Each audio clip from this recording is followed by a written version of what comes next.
Well, now let's talk about possibilities that used to be available for dancers that unfortunately are just not as prevalent these days. I remember growing up, marvelous television programs that had wonderful dance companies that would put on one or two segments within an hour variety show. Gary Moore, Perry Como, Carol Burnett, Dinah Shore, Ed Sullivan would bring things on, Jackie Gleason.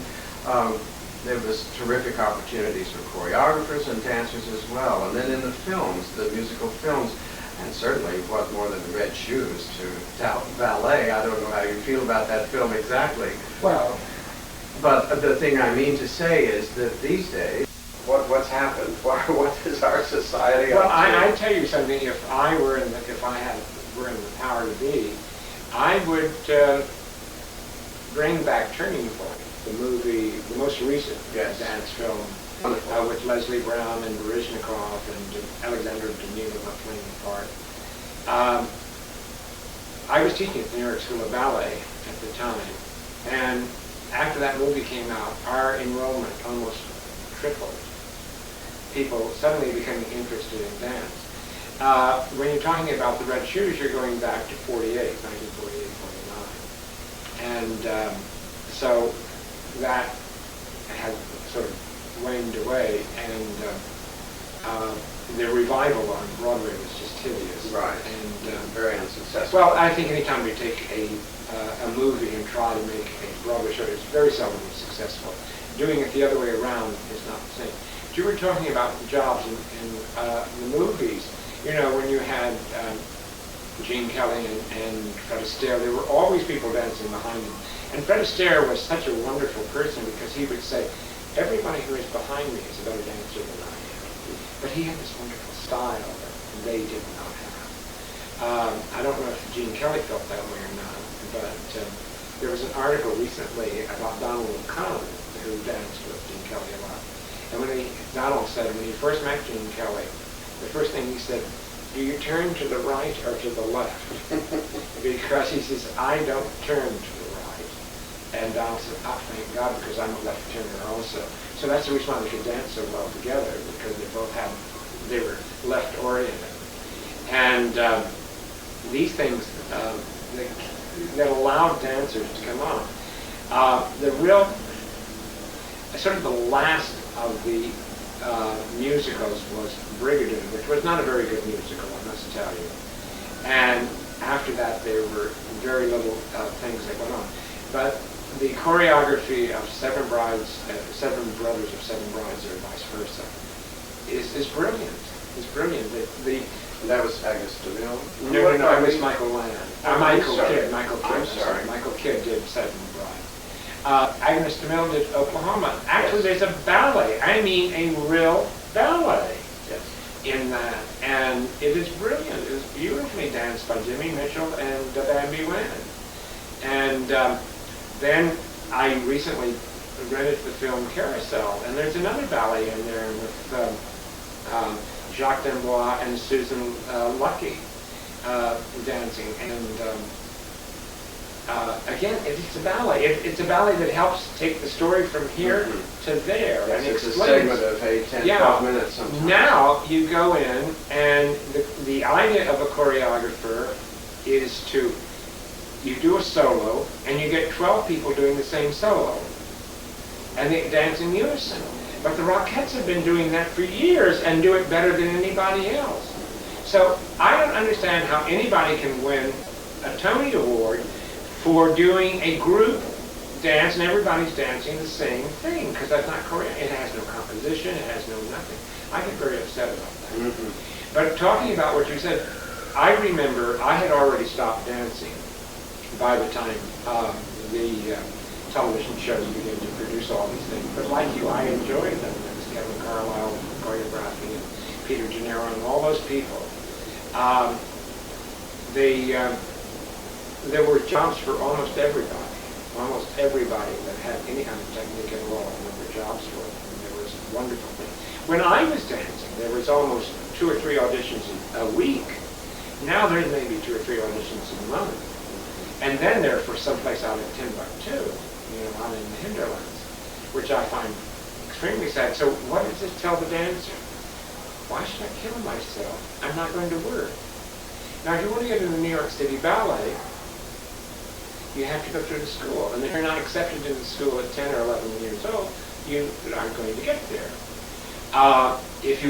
They did a thing on television on which a camera just followed everybody around in ballet theater. And there was a place where this director was talking to a young dancer, and she said, if you're over 17, we're not interested in you. Not meaning that a girl 25 couldn't be brilliant. No, we want 17, and that way we'll have you for 20 years. And we can train you and get whatever we want out of you. When Kevin McKenzie took over ballet theater, all the older dancers were excused. I won't say fired, but excused. Or told, well, there's only certain parts that you can do. Well, if you're a performer, you want to dance everything. And if you're going to be handicapped by what you can or cannot do, then you sort of lose interest.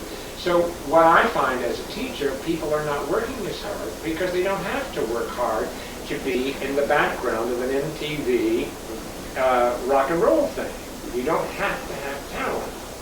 You just have to be able to follow direction. Be athletic. Be athletic or whatever. You have to be cute and be able to shake your behind and things like that. But I talked to students today, and my goal was to be a principal dancer in one of the major companies, although I never made it. That was my goal.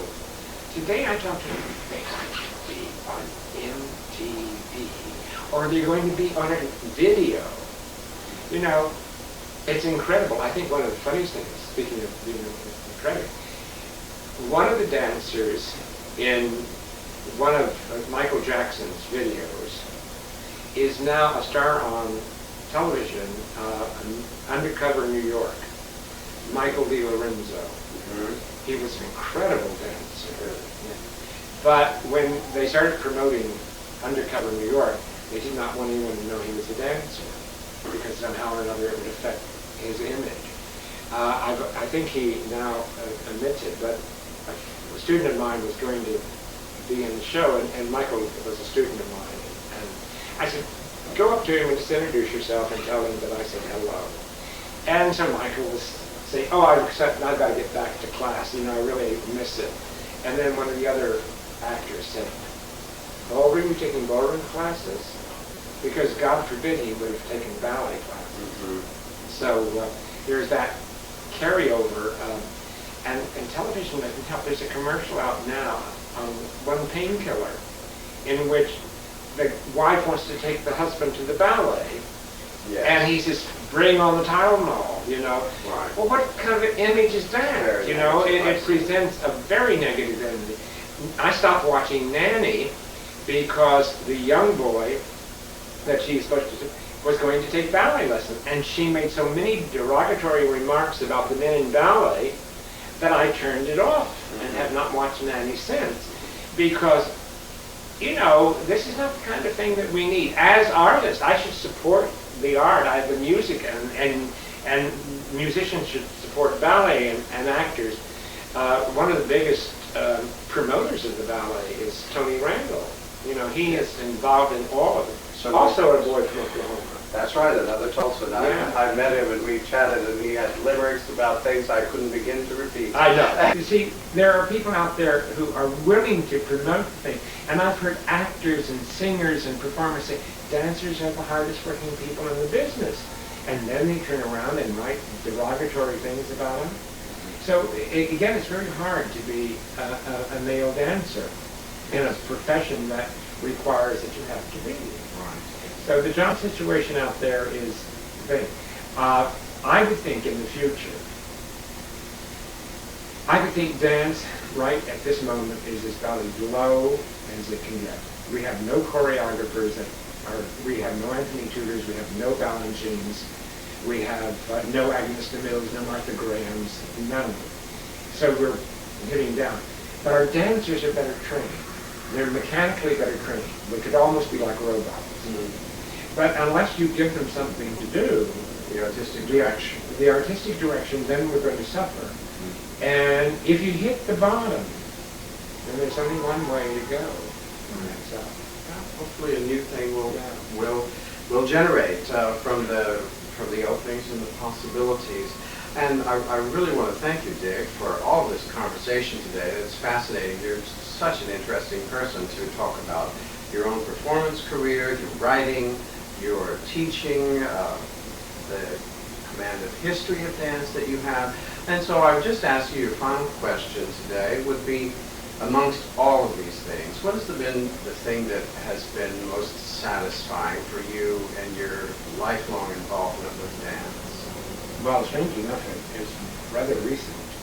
At Christmas time, I went out to see one of my students dance the Nutcracker in New Jersey. And I had never seen anyone on stage ever do anything that I saw her do. And I couldn't have been more thrilled. Mm-hmm. If she had been my child, I couldn't have been more thrilled. And so that's probably the highlight. That of all I did myself, nothing really meant very much until I had been able to pass it on. If I can't pass it on and get just a handful of people to carry on the banner, then my purpose here has been wasted. Mm-hmm. I don't have to have a lot of people. I just need one. And I think I have that one. Oh, that's wonderful. Well, thanks so much. Congratulations. Thank you very much for inviting me.